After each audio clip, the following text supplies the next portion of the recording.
Hello guys, welcome to study Adda prep with us. आज हम लोग यूपी पुलिस कांस्टेबल के सॉल्व पेपर सॉल्व कर रहे थे। इसका सेकंड पार्ट हम लोग सॉल्व करेंगे, ठीक है। तो हमारा पहला क्वेश्चन है, इसमें से जिसका जन्म अंडे से होता है को व्यक्त करने वाला कौन सा शब्द है। ठीक है, जिसका जन्म अंडे से होता है, इसको कौन सा शब्द व्यक्त करेगा? पक्षी, अंडायु, अंडज या अंत्यज। पक्षी, अंडायु, अंडज या अंतज, इन चारों शब्दों में से जिसका जन्म अंडे से होता है, इस शब्द को कौन सा शब्द व्यक्त करेगा? तो इसका आपका आंसर होगा अंडज। ठीक है, जिसका जन्म अंडे से होता है वाक्य के लिए उपयुक्त शब्द अंडज है, जबकि निम्न जाति में जन्म लेने वाला इसके लिए सर्वाधिक उपयुक्त अंत्यज होगा। जन्म लेने वाले के लिए, जो जन्म लेता है उसको बोले अंत्यज। ठीक है, जिसका जन्म अंडे से होता है उसको बोलते हैं अंडज। नेक्स्ट क्वेश्चन आपका, निम्नलिखित में से अमृत का अनेकार्थक शब्द, ठीक है, स्वर्ण, पारा, दूध, मोती, इन चारों शब्दों में से अमृत का अनेकार्थक शब्द कौन सा है? ठीक है, इसका आंसर देखते हैं, मोती। अमृत का अनेकार्थक शब्द मोती, सॉरी यहाँ था शब्द नहीं है। ठीक है, तो आपका अमृत का अनेकार्थक शब्द स्वर्ण भी है, पारा भी है, दूध भी है, लेकिन मोती नहीं है। ठीक है, जबकि स्वर्ण, पारा, दूध, जल, अन्न आदि अमृत का अनेकार्थी शब्द है। मोती जलज का अनेकार्थी है। किसका है आपका? ये जलज का। ठीक है, नेक्स्ट क्वेश्चन, अमृतलाल नागर के उपन्यास मानस का हंस की कथा वस्तु है, कौन सी है? देखते हैं, बुंदेलखंड का संस्कृति जीवन, हंसोन्मुख बुद्धकालीन भारत, लोरिका चंद की लोक कथा या तुलसीदास का मानस विकास। इन चारों में से अमृतलाल नागर की उपन्यास मानस का हंस की कथा वस्तु कौन सी है? इसका आपका है आंसर तुलसीदास तुलसीदास का मानसिक विकास। ठीक है, इसमें क्या है, अमृतलाल नागर द्वारा रचित प्रतिष्ठित उपन्यास मानस का हंस की कथा वस्तु तुलसीदास का मानसिक विकास है। ठीक है, यह उपन्यास तुलसीदास के जीवन के आधार बनाकर रची गई है। ठीक है, ये उनकी समझ बायोपिक टाइप की है। गंगा मैया उपन्यास के लेखक कौन से हैं? गंगा मैया नागार्जुन है, भैरव प्रसाद गुप्त, राही मसूब रजा या अब्दुल बिस्मिल्लाह। इन चारों में से आपके गंगा मैया उपन्यास के लेखक कौन से हैं? तो इसके आपके आंसर है भैरव प्रसाद गुप्त। ठीक है, गंगा मैया उपन्यास के लेखक भैरव प्रसाद गुप्त जी हैं। इस पुस्तक में भारतीय ग्रामीण जीवन संघर्ष का वर्णन किया गया है। इनकी अन्य रचनाएं भाग्य देवता, शोले, नौजवान, एक अजीनियस की प्रेम कथा, सेवाश्रम आदि है। ठीक है, नेक्स्ट क्वेश्चन देखते हैं, निम्नलिखित वाक्य में आए खाली स्थान के लिए सही शब्द चुनिए। आजकल के नौजवानों ने बुजुर्गों की खराब कर रखी है। क्या ऑप्शंस होंगे? मिट्टी, बालू, सूरत, दिमाग। आजकल के नौजवानों ने बुजुर्गों की खराब कर रखी है, इसका क्या होगा? मिट्टी। आजकल के नौजवानों ने बुजुर्गों की मिट्टी खराब कर रखी है। मिट्टी खराब करना एक मुहावरा है जिसका अर्थ है दुर्दशा। ठीक है, शेष का विकल्प असंगत है। दिमाग किसी बुरी संगत, सूरत किसी बुरी संगत, बालू किसी बुरी संगत, इसका आपका आंसर हो जाएगा मिट्टी। नेक्स्ट क्वेश्चन, लोग भूल गए पर साहित्य अकादमी पुरस्कार पाने वाले कवि हैं, कौन से कवि हैं? गिरजा कुमार माथुर, रघुवीर सहाय, कुंवर नारायण या फिर त्रिलोचन। इन चारों में से आपका लोग भूल गए पर साहित्य अकादमी पुरस्कार पाने वाले कौन से कवि हैं? आपका आंसर है रघुवीर सहाय। ठीक है, लोग भूल गए पर साहित्य अकादमी पुरस्कार पाने वाले कवि रघुवीर सहाय हैं। यह एक कविता संग्रह है जिसके लिए उन्हें 1984 में साहित्य अकादमी पुरस्कार के लिए सम्मानित किया गया। इनकी अन्य रचनाएं हैं सीढ़ियों पर धूप, आत्मकथा के विरुद्ध, रास्ता इधर से आदि।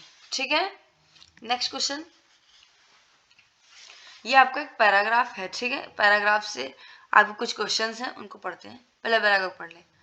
निम्नलिखित कविता कहानी की तरह रचनात्मक साहित्य की एक विधा है, लेकिन इस शब्द का प्रयोग किसी विषय की तार्किक और बौद्धिक विवेचना करने वाले लेखों के लिए भी किया जाता है। निबंध के पर्याय के रूप में संदर्भ, रचना और प्रस्ताव का भी उल्लेख किया जाता है, लेकिन साहित्यिक आलोचनाओं में सर्वाधिक प्रचलित शब्द निबंध ही है। इसे अंग्रेजी के कंपोजिशन और ऐसे के अर्थ में ग्रहण किया जाता है। आचार्य हजारी प्रसाद द्विवेदी के अनुसार संस्कृत में भी निबंध का साहित्य है। प्राचीन संस्कृत साहित्य के उन निबंधों में धर्मशास्त्रीय सिद्धांतों के तार्किक व्याख्या की जाती है, उनमें व्यक्तित्व की विशेषता नहीं होती, किंतु वर्तमान काल में निबंध संस्कृत के निबंधों से ठीक उल्टे होते हैं। इनमें व्यक्तित्व और व्यक्तित्वता के गुण सर्वप्रधान हैं। हिंदी साहित्य के आधुनिक युग में भारतेंद्र और उनके सहयोगियों से निबंध लिखने की परंपरा का आरंभ होता है। निबंध ही नहीं, गद्य की विधाओं में प्रचलन भारतेंद्र से होता है। यह इस बात का प्रमाण है कि गद्य और उसकी रचनाएं आधुनिक मनुष्य की स्वाधीन व्यक्तित्व के अधिक अनुकूल है।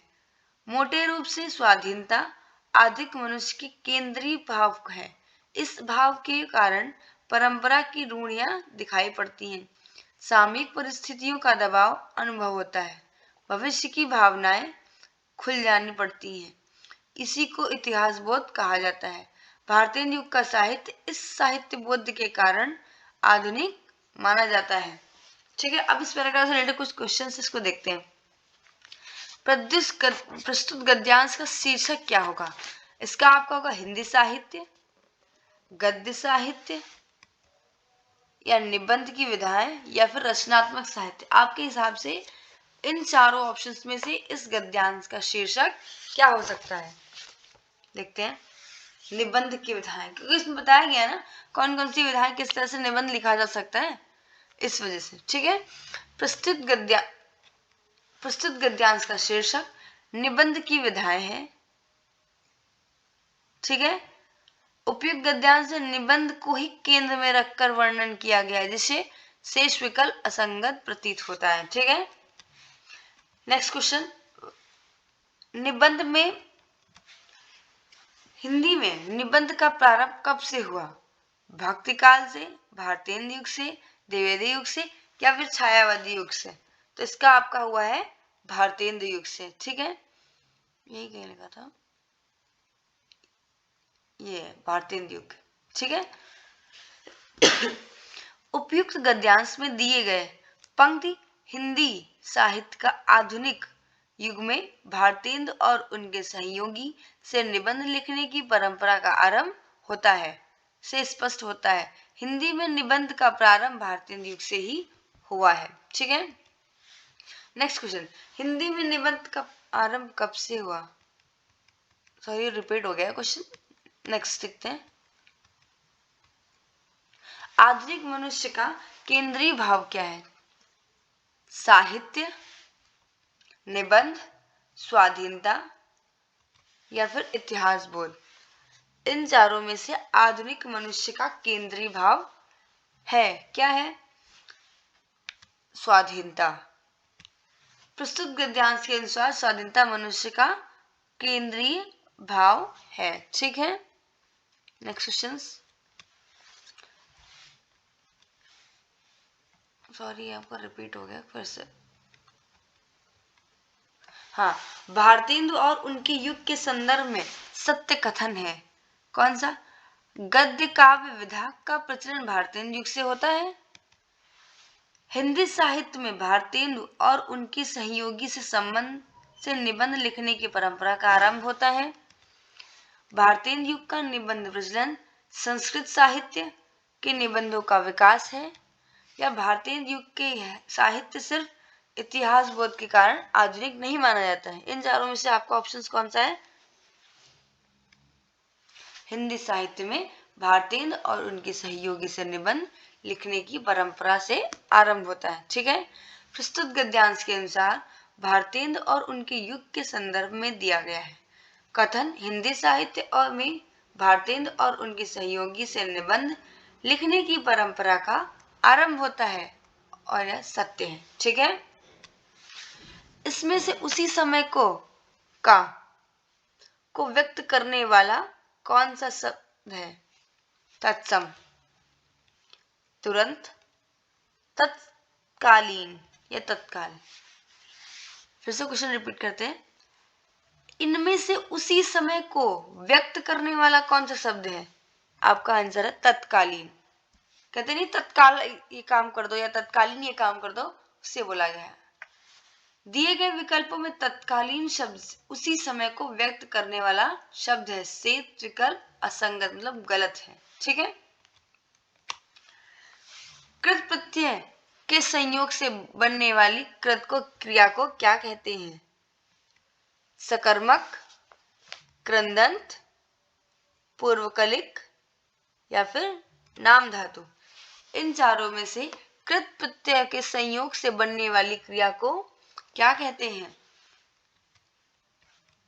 कृदंत। ठीक है, कृत प्रत्यय से बनने वाली क्रिया को कृदंत प्रत्यय कृदंत कहते हैं। इन्हें क्रियावाचन शब्द भी कहते हैं। उदाहरण गवैया, बनावट, ढकना, त्यागी आदि। कृदंत के मुख्यतः 6 भेद होते हैं, इसको ध्यान दीजिएगा। ठीक है, पहला आपका है भाववाचक कृदंत, दूसरा है कृतवाचक कृदंत, फिर आपका कर्मवाचक कृदंत, कारणवाचक कृदंत, कृतवाचक कृदंत, या फिर और नेक्स्ट है क्रिया दायित्वक कृदंत विशेषण। ठीक है,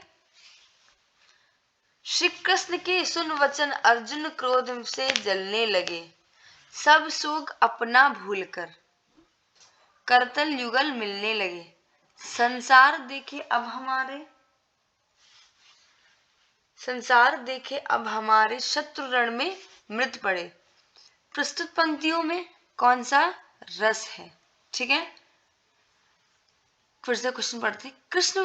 श्री कृष्ण के सुन वचन अर्जुन क्रोध में से जलने लगे, सब शोक अपना भूलकर करतल युगल मलने लगे, संसार देखे अब हमारे शत्रुनण में मृत पड़े। ठीक है, इसमें कौन सा रस है? रौद्र, वीर, भयानक या विभत्स।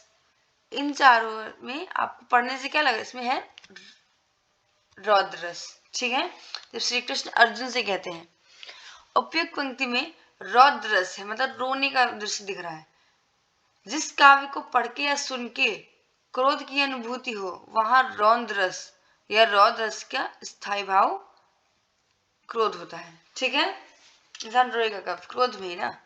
निम्नलिखित विकल्प कौन सा विकल्प विराम भेद और उसके चिन्ह को सुमेलित नहीं करता है? ठीक है, इसमें ये चीज नहीं करता है, करता है नहीं करता में डिफरेंस। पूर्ण विराम या योजक चिन्ह, अल्प विराम या उदाहरण चिन्ह। इन चारों में से विराम भेद और उसके चिन्ह को कौन सुमेलित नहीं करता है? योजक चिन्ह। ठीक है, कैसे? दिए गए विकल्पों में सी विकल्प सुमेलित नहीं है। योजक चिन्ह इस तरीके से बनाया जाता है, ठीक है, ना कि आपका इस तरीके से। सॉरी, पूर्ण विराम ऐसे होगा, ठीक है। योजक चिन्ह आपका ये कहलाएगा,